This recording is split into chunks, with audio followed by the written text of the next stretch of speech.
Hi! Welcome back to my channel. ఇది ఎల్లమ్మ తల్లి పండుగ చేసేటప్పుడు తీసుకొచ్చిన పుట్టమన్ను. అంటే పుట్టగమ్మ వచ్చినప్పుడు పుట్ట బంగారం తీసుకొచ్చాం కదా! దాన్ని ఇలా అరుగు వేస్తారనమాట. ఎల్లమ్మ తల్లి కళ్యాణం కోసం ఈ విధంగా అరుగు వేసి దీనిపైన చేస్తారు. సో, దీన్ని 3 డేస్ అలాగే అలికి ముగ్గేసుకోవాలనమాట. సో, అందుకని నేనైతే జాజు తీసుకొని జాజుతో అలికి ముగ్గేశాననమాట. సో, ఇది 3 డేస్ చేయాలి. ఇది థర్డ్ డే వేస్తున్నాను. ఇలా సెకండ్ డే వేసాము ఆల్రెడీ. అందుకే వీటిపైన కొంచెం స్క్రాచెస్ లాగా వచ్చింది. థర్డ్ డే కదా! పుట్టమన్ను కదా! సో, అందుకనే స్క్రాచెస్ లాగా వచ్చింది. ఈ విధంగా నేనైతే జాజుతోని అలికేసి మధ్యలో ఇలా ముగ్గేసుకొని రంగులు కూడా వేసాననమాట. సైడ్కి ఇలా చిన్నగా ఈ విధంగా వేసుకుంటే లుక్ అనేది బాగా వస్తుంది అని చెప్పేసి వేసాను. టోటల్గా వేసిన తర్వాత మాత్రం సైడ్ ముగ్గు చాలా లుక్ అనిపించింది, చాలా బాగా అనిపించింది. మీరు కూడా చూడొచ్చు ఇక్కడ. సో, ఈ విధంగా కంప్లీట్గా వేసాక ఈ విధంగా వచ్చిందనమాట. ఇలాంటి సాంప్రదాయాలన్నీ మనమైతే మర్చిపోతున్నట్టు అనిపించింది. ఇది నా చిన్నప్పుడు ఎప్పుడో చూశాను. మళ్ళీ తర్వాత ఇక్కడ పండుగ చేసేటప్పుడు ఇలా చేయాలి అని చెప్తే మేమైతే చేసామన్నమాట. నేనే ముగ్గేస్తా అని చెప్పేసి తీసుకున్నాను. నాకైతే చాలా బాగా అనిపించింది. 3 డేస్ నేనే వేశాను.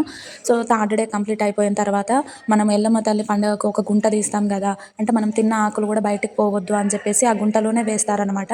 సో, అలాగే ఈ పుట్టమన్ను కూడా కొంచెం కూడా బయటికి పోనివ్వకుండా దీన్ని కూడా థర్డ్ డే కంప్లీట్ అయిపోయిన తర్వాత అదే గుంటలో వేసి పూడ్చేస్తారనమాట.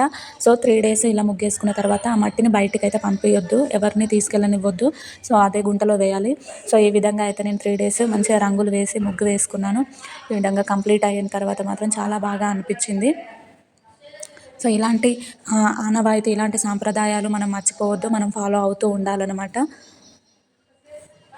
నేనైతే మార్నింగ్ లేచినప్పటి నుంచి ఇక్కడే బ్రష్ కూడా చేయకుండా ఈ ముగ్గేయాలని చెప్పేసి అలికి ముగ్గేస్తూ ఉన్నాను. అదైతే ఎంతవరకు అయితలేదో చాలా స్లోగా వేస్తున్నాను. నేను ఇలా రంగోలి వేయడం నాకు ఇంట్రెస్ట్ అనమాట.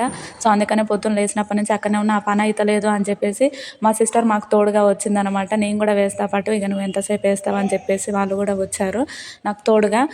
రానైతే వచ్చింది కానీ నేను చెప్పినట్టు వేయలేదు. ఆరెంజ్, గ్రీను దానికి ఆపోజిట్లో వేయమని చెప్తే దాన్ని పక్కకేసిందనమాట. నేను అందుకే ఎవరిని హెల్ప్ కూడా పిలవననమాట. నేనే వేసుకుంటా. కానీ లేట్ అయిపోతుంది కదా అని పిలిచినందుకు మా చెల్లి వచ్చి ఒక పక్కకేసి పెట్టింది. సరే పోనీలే అని చెప్పేసి పక్కకు అడ్జస్ట్ చేసామన్నమాట. ఈ విధంగా అయితే టోటల్గా ముగ్గు అయితే కంప్లీట్ అయిపోయింది. పైన అవుట్లైన్ వేసుకున్నాను. చాలా క్యూట్గా, చాలా మంచిగా అనిపించింది. సో, ఈ వీడియో కనుక మీకు నచ్చినట్లయితే లైక్ చేయండి, షేర్ చేయండి, సబ్స్క్రైబ్ చేయండి.